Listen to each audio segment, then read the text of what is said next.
राज्यातल्या राजकीय बातम्यांकडे वळूयात। आता संभ्रम नको, दोन ठाकरेंची युती होणं गरजेचं असं सामनातून म्हटलं गेलंय। ठाकरेंची शिवसेना आणि मनसेच्या युतीवर सामनाच्या रोखठोकमधून भाष्य करण्यात आलेले आहे। फडणवीस शिंदेंबरोबरच्या भेटीवर राज ठाकरे संभ्रम दूर करतील असं सामनातून म्हटलं गेलंय।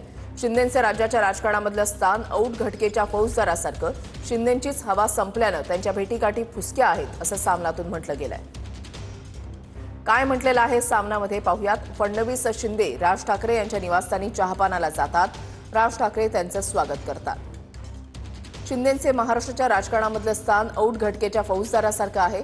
फडणवीस राज ठाकरेंना भेटून राजकीय हवा गरम करतात। शिंदे यांचीच हवा संपल्यानं त्यांच्या भेटीगाठी फुसक्या आहेत आणि या दोघांमुळे मराठीची एकजूट संपेल असं वाटत नाही। एक दिवस स्वतः राज ठाकरे समोर येऊन या सगळ्यावर बोलतील आणि संभ्रम दूर करतील हे नक्की। हिंदी सक्तीविरोधात दोन ठाकरे एकत्र आले, पण त्यांची राजकीय युती अद्याप जाहीर झाली नाही। ती युती होणं गरजेचं आहे।